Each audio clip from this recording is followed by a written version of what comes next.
Bletaria është një traditë që kërkon durim. Bletari Liman Ali rrëfen sekretet e prodhimit të mjaltit cilësor.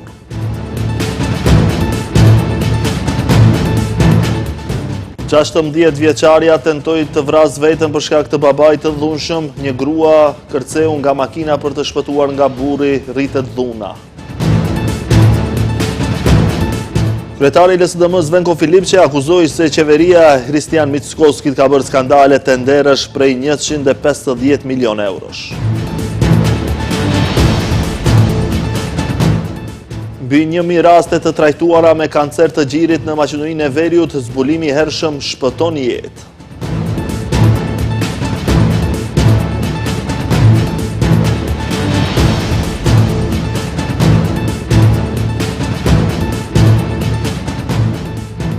Përshëndetje shikues të nderuar, jemi me lajmet në televizionin Shenja. Në kulmin e sezonit veror, bletët dhe blehtarët janë të angazhuar intensivisht në procesin e prodhimit të mjaltit. Bletari Liman Ali shpjegon se cilësia e mjaltit ruhet vetëm kur bletët punojnë në mënyrë natyrore, pa ndërhyrje artificiale gjatë prodhimit. Ai prezantoi nga afër zhvillimin e bletëve në kosharet dhe fazat e pjekjes së mjaltit, duke theksuar se nxjerrja e hershme mund të shkaktojë fermentim. Ali vlerëson se bletaria kërkon njohuri, përkushtim dhe durim, ndërsa përballet edhe me sfida si ndryshimet klimatike dhe rendimentet gjithnjë e më të ulëta. Në këtë stinë kur gjithçka lulëzon, bletët janë në punën e tyre më intensive të vitit, duke kaluar pandalur nga një lule në tjetrën në kërkim të nektarit, i cili më vonë rikthehet në mjalt. E pikërisht në këtë proces të vazhdueshëm, rol kyç luan edhe bletari, i cili kujdeset për kosheret dhe monitoron prodhimin e mjaltit për të siguruar cilësinë e tij. Ne jemi në mateç për të parë nga afër këtë proces dhe për të shikuar se si prodhohet mjalti në mënyrë natyrale dhe se si ndërlidhja e punës së bletës dhe puna e njeriut çon në një produkt të pastër dhe natyral. Një punë që ndërthur natyrën me përkushtimin e njeriut është bletaria, e cila në këtë periudhë vere është në kulmin e saj. Për të parë nga afër këtë proces dhe për të mësuar më shumë rreth prodhimit të mjaltit, kemi zhvilluar një bisedë me bletarin Liman Ali, njëkohësisht profesor në gjimnazin Zeflush Marku në Shkup, i cili prej vitesh merret me këtë veprimtari. Nga një traditë familjare e nisur vite më parë, bletaria kushtrimi për të është shndërruar në një angazhim serioz dhe profesional, ku me punë të vazhdueshme, ai thekson se kanë arritur të shpërblehen me medalje të arta në garat ndërkombëtare për cilësinë e mjaltit. Ai thekson se vitet e fundit janë fokusuar në përdorimin e metodave bashkëkohore për të ruajtur cilësinë e mjaltit. Cilësia e mjaltit nuk prishet, domethënë, në mënyrë nëse lejojmë bletën të funksionojë në mënyrë natyrore, nëse ne bletës i ndërhyjmë me shtesa të cilat do të thotë mund t'i shtojmë në mjalt, konkretisht domethënë nëse i shtojmë sheqer gjatë sezonit të prodhimit të mjaltit, atëherë do të thotë nuk do të kemi cilësi të lartë të mjaltit. Këtu ndikojnë edhe faktorë tjerë. Tutje, ai po ashtu demonstroi nga afër përmbajtjen e kornizave të koshereve dhe procesin e zhvillimit të bletëve në koshere. Po ashtu tregoi edhe për bletën mbretëresh, e cila është qendra e të gjithë kosheres. Tek një prej kornizave të tjera, ai tregoi fazat e prodhimit të mjaltit, si dhe shpjegon se kur ka rrezik që mjalti të fermentohet. Këtu do ta hapim një koshere, do të shohim do të thotë se bleta do të thotë vetëm se ka filluar me grumbullimin e mjaltit.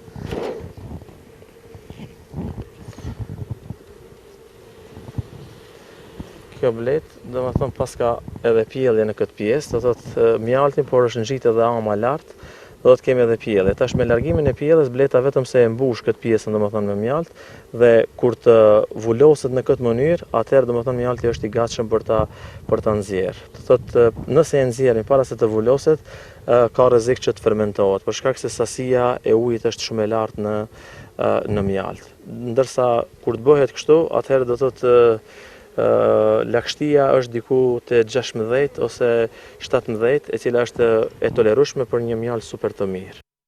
Ai shpjegoi se bletarët paralelisht përballen me sfida të shumta, si zhvendosja e bletëve në përkullota, ndryshimet klimatike të cilët sjellin vegjetacion të hershëm, nga ku bletët nuk mund ta shfrytëzojnë sa duhet, sepse paraqet rendiment të ulët dhe siç thekson ai, viteve të fundit gjithnjë e më shumë, rendimenti është vetëm më i ulët dhe më i ulët, gjë që paraqet një sfidë më vete. Bletaria mbetet një proces i ndërlikuar që kërkon përkushtim, njohuri dhe durim të madh. Megjithatë, rezultatet e saj, një produkt natyral dhe i pastër si mjalti, e bëjnë këtë punë të vlefshme dhe të çmuar si për prodhuesit, ashtu edhe për konsumatorët.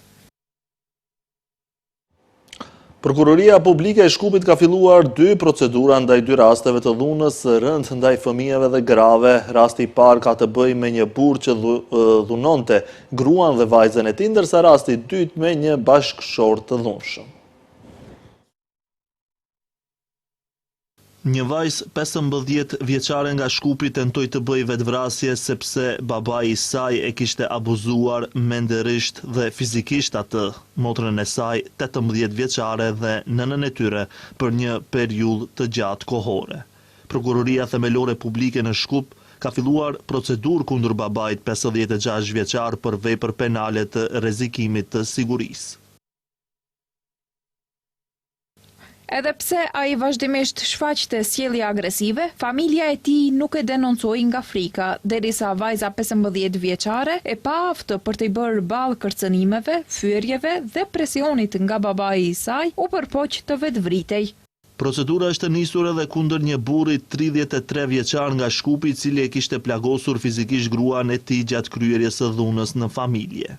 Prokuroria informoi se më 20 qershor ai e tërhoqi gruan e tij në një automjet dhe e kërcënoi.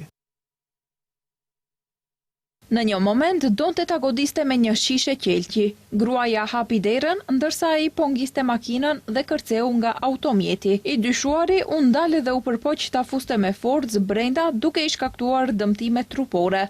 Në 2 rastet e ndara të dhunës në familje, prokurori publik i paraqiti një propozim gjyqtare të procedurës paraprake për përcaktimin e disa masave paraprake, duke përfshirë ndalimin e të dyshuarve për të dalë nga banesa e tyre, detyrimin për të paraqitur në gjykat, sekuestrimin e përkohshëm të dokumenteve të tyre të udhëtimit, ndalimin e afrimit ose vendosjes pra mbajtjes së kontaktit ose lidhjeve me palët e dëmtuara dhe ndalimin e vizitës së vendeve ku ata lëvizin. Kryetari i LSDM-s Venko Filip që akuzoi kryeministrin Hristian Mickoski dhe qeverinë që ai udhëheqëse gjatë 2 viteve sa janë në pushtet nuk kanë realizuar as 10% të premtimeve që janë dhënë qytetarëve. Filip që tha se Mickoski premtoi se do të çrrënjos korrupsionin, por në të vërtetë qeveria Mickoski bëri skandale tenderësh prej 150 milion eurosh. Një nga zhgënjimet më të mëdha pas 2 viteve qeverisje nga Hristian Mickoski është dështimi i plot për të ofruar një standard më të mirë jetese dhe një debakël në luftën kundër korrupsionit dhe reformat në gjyqësor. Megjithse kjo ishte një nga premtimet kryesore para zgjedhjeve. Kështu deklaron kryetari i LSDM-s Venko Filipçe, nga kushton se Mickoski premtoi përgjegjësi, drejtësi dhe zhdukjen e korrupsionit në prokurimin publik, por që sipas tij realiteti tregon një pamje krejtësisht të ndryshme, krim dhe korrupsion përmes tenderave. Ai thot se në vend të institucioneve të pavarura dhe sundimit të ligjit, shteti po përballet me një partishmëri të fortë dhe abuzim të institucioneve. Kur ju lut qytetarëve për pushtet, kryeministri premtoi përgjegjësi, sqarimin e konflikteve të interesit, nepotizmin, premtoi drejtësi dhe reforma në gjyqësor, siç u tha në platformën 1198, zhdukja e korrupsionit në prokurimet publike dhe tenderat. Ekipi antikorrupsion ka zbuluar skandale që përfshin tendera me vlerë mbi 150 milion euro, të cilat janë zhdukur. E vërteta është se gjyqësori kontrollohet rreptësisht nga partia në vend të drejtësisë dhe reformave, thjesht ka abuzim të gjitha institucioneve të mundshme. Tutje a i shtoi se tenderat dhe interesat partijake janë bërë preokupimi kryesor i qeverisë. Filipçe vlerësoi se pas 2 vitesh qeverisje, në vend të drejtësisë, llogaridhënies dhe luftës kundër korrupsionit, qytetarët kanë marrë institucione nën kontroll partijak, skandale tenderash dhe premtime të pambajtura. Sipas Filipçes, rezultatet e arritura janë një zero e madhe në reforma, në standardin e jetesës, në paga, në masa për të rinjt, mbështetje për fermerët, për mësuesit, për mjekët, thjesht dhe zero për rrugën europiane. Deputeti VMRO-s Bojan Stojanovski tha se për 2 vjet nga mesatarja neto është rritur për 8.000 denar. Sipas tij, rritja e pagave është regjistruar në të gjithë sektorët kryesorë të ekonomisë, veçanërisht në teknologji, transport dhe miniera. Mesatare neto në Maqedoni është rritur me afërsisht 8.000 denar gjatë një periudhe 2 vjeçare, deklaroi sot në një konferencë për shtyp deputeti i VMRO DPMN-s, Bojan Stojanovski. Ai theksoi se sipas të dhënave zyrtare, në mars të vitit 2024, paga mesatare neto ishte 40.496 denar, ndërsa në mars të vitit 2026 ajo arriti në 48.433 denar. To znači дека платите не само Kjo do të thotë se për 2 vjet paga mesatare neto është rritur afërsisht 8.000 denar, përkatësisht 19.6% gjatë të njëjtës periudhë. Rritja e çmimeve ka qenë 7.8%, ndërsa pas korrigjimit të inflacionit, rritja reale e pagës mesatare arrin afërsisht 11%.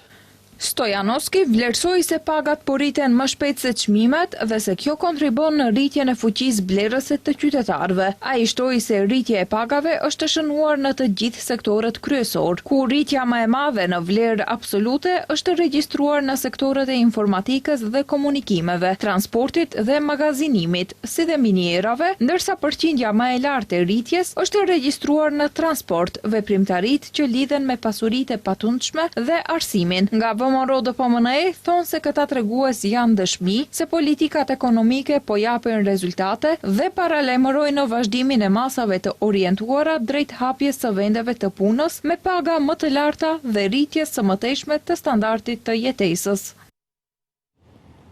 Kanceri i gjirit vazhdon të jetë një nga sfidat kryesore shëndetësore me një rritje të ndjeshme të rasteve në Maqedoninë e Veriut, sipas kirurgit Nexhati Jakupi.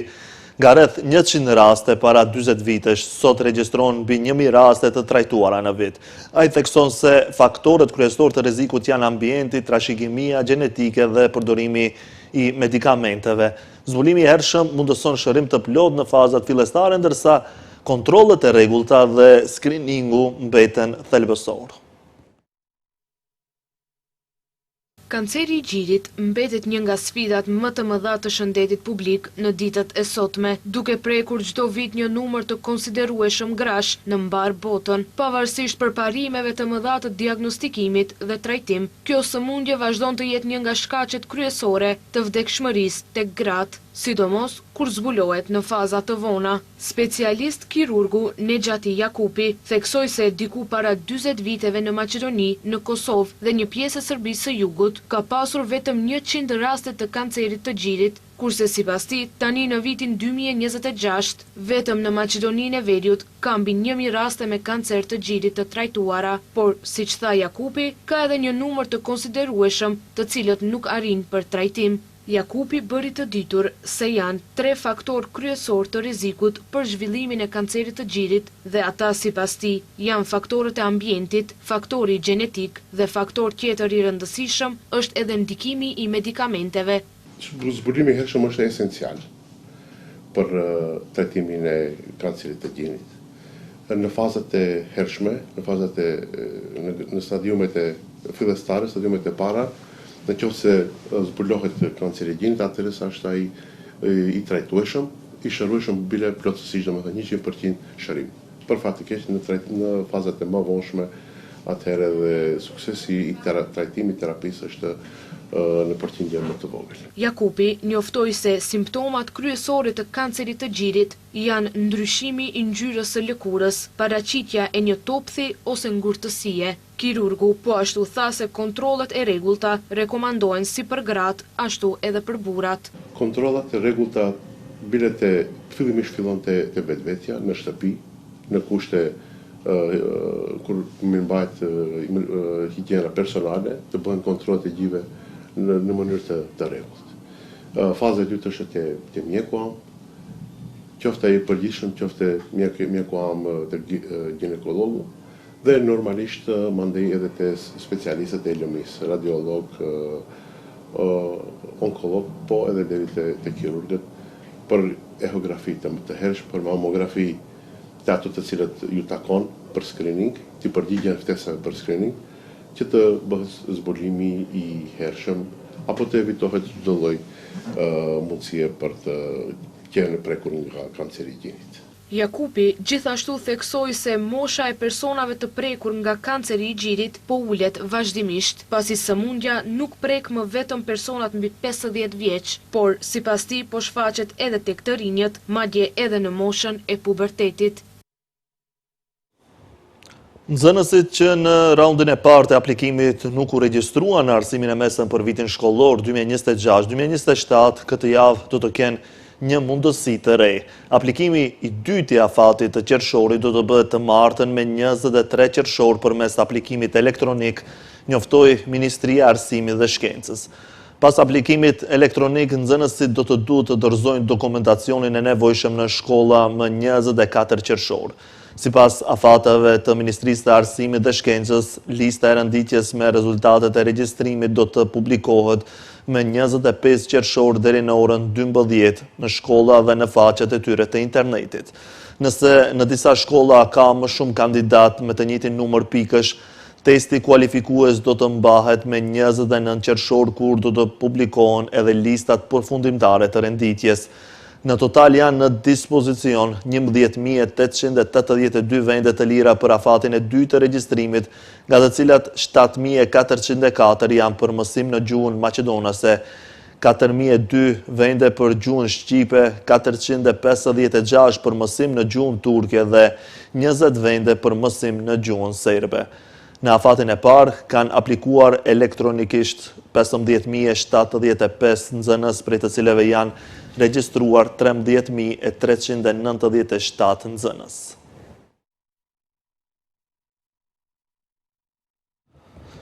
Mbi 200 shahist nga vendet të ndryshme morën pjesë në turneun tradicional ndërkombëtar të shahut organizuar nga Vizioni M. Organizatori theksoi se rritja e pjesëmarrjes nga viti në vit dhe roli i turneut të bashkimit të shahistëve. Ky aktivitet po zhvillohet për të 6-ën vit radhazi dhe është shndruar në traditë të rëndësishme. 200 shahist nga vendet të ndryshme u mblodhen sot në Kodrën e Diellit për të marrë pjesë në turneun tradicional ndërkombëtar të shahut i organizuar nga Vizioni M.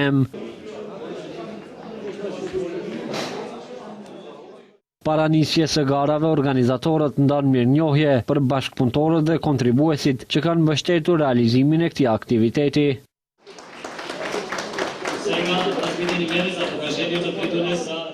Në mesin e pjesëmarrësve kishte edhe garues nga Kosova. Në një prononcim për televizionin Shenja, njëri prej tyre tha se është pjesëmarrës i rregullt i këtij turneu dhe çdo vit i bashkohet këtij organizimi. Jam kampion i Kosovës për 12 herë me radhë dhe vi nga qyteti i Mitrovicës.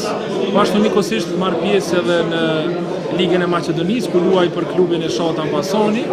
Ky klub është njëkohësisht që organizon edhe këtë turne ndërkombëtar, mund ta quaj Vizioni, që është viti 6 me radhë që organizohet dhe për mua është çdo herë kënaqësi të marr pjesë në këtë turne. Pjesë e turneut ishte edhe përfaqësuesi i Maqedonisë së Veriut në shah, i cili foli për fillimet e tij në këtë sport dhe pasionin që e lidh me lojën e shahut. Për shumë vite jam reprezentues i Maqedonisë, do të thotë, nga kur kisha 16 vite, luaj një kohë të gjatë. Në këtë turne nuk vi për herë të parë, marr pjesë për çdo vit, për të 6-ën herë nëse nuk gaboj. Lojën e kam mësuar nga fëmijëria, nga gjyshi dhe tani jeta ime është e lidhur ngushtë me lojën e shahut. Për televizionin Shenja u prononcua edhe organizatori dhe njëkohësisht përgjegjësi i turneut, i cili theksoi rëndësinë e kësaj ngjarjeje për promovimin e shahut dhe bashkimin e sportdashësve. U marrin pjesë vendet nga rajoni, si dhe gjithë qytetet e Maqedonisë së Veriut. Vitin e kaluar kemi patur te 180 shahis, kurse këtë vit mbi 200 shahis janë paraqitur, kështu që turniri ka marrë një primat shumë për masa të mëdha. Këtu duhet të faleminderoj shoqatën Vizioni Em. Këto është probleme për fituesin, ne i kemi bërë simbolike, jo dhe një çmim maramendës ose të thëna 500, 600, 700 euro, jo se shkaku se ky turnir është më tepër i bashkon shahistët. Kjo është viti i 6 me radhë që turneu organizohet në Tetov, respektivisht në Kodrën e Diellit, duke u shndruar në një traditë të rëndësishme për komunitetin e shahut në vend dhe jo vetëm.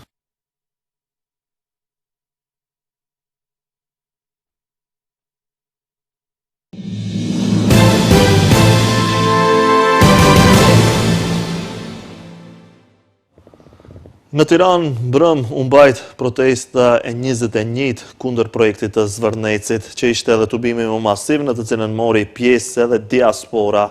Në protest morën pjesë mbi 250.000 qytetarë, duke përsëritur kërkesat për dorëheqjen e kryeministrit Edi Rama, ndalimin e projektit të Zvërnecit dhe Sazanit, anulimin e ligjit të vitit 2024 që lejon ndërtimin në zonat të mbrojtura si dhe ligjin për shpalljen e investitorëve strategjik. Pasi u mblollën fillimisht në sheshin Skenderbej, protestuesit marshuan drejt ndërtesës së qeverisë, ku disa qytetarë folën para turmës së mbledhur. Pas më shumë se 2 orësh fjalimesh, ata nisën marshimin rreth qeverisë nëpër qytete dhe prani e objektit të njohur si Piramida. Një grup protestuesish e kaluan natën para qeverisë duke i bërë thirrje kryeministrit Rama dhe liderit të opozitës Ali Berisha të largohen nga skena politike. Revolta antiqeveritare ka hyrë në ditën e 22, ndërsa qytetarët kanë paralajmëruar se nuk do të largohen nga sheshi pa dorëheqjen e Ramës.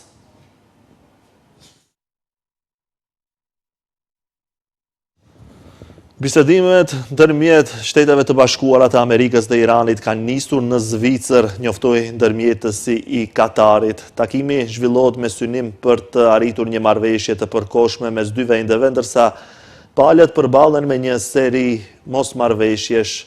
Ministria e Jashtme e Katarit bëri të ditur se ka nisur samiti i liçenit të Lucernës dhe takimi i parë i komitetit të nivelit të lartë ku marrin pjesë përfaqësues nga SBA-ja, Irani, Katari dhe Pakistani.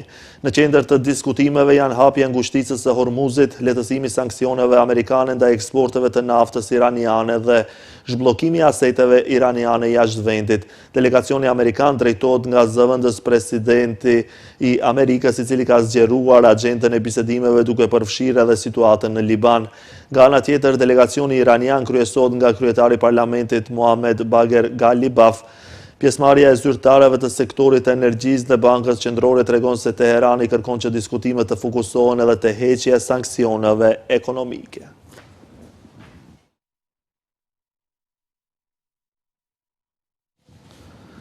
Rjeti mediatik Al Jazeera ka bërë thirrje dhe komunitetit ndërkombëtar dhe institucioneve ligjore që të ndëshkojnë zyrtarët izraelit për krimet e kryera ndaj gazetarëve dhe stafit të tij në rripin e Gazës pas vrasjes së kameramanit Ahmed Asha.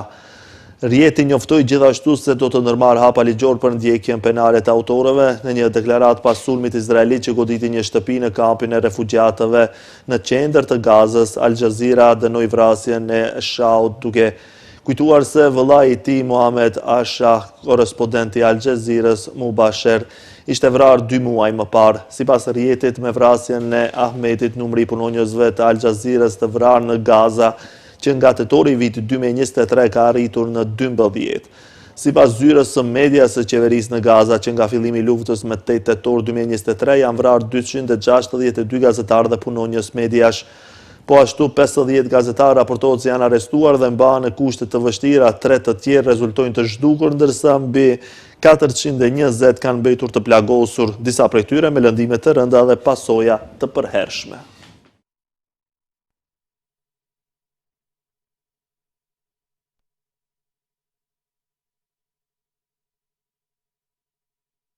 Kjo ishte e gjitha për këtë edicion informativ, ju falenderoj për vëmendjen, bashkë mirupafshim.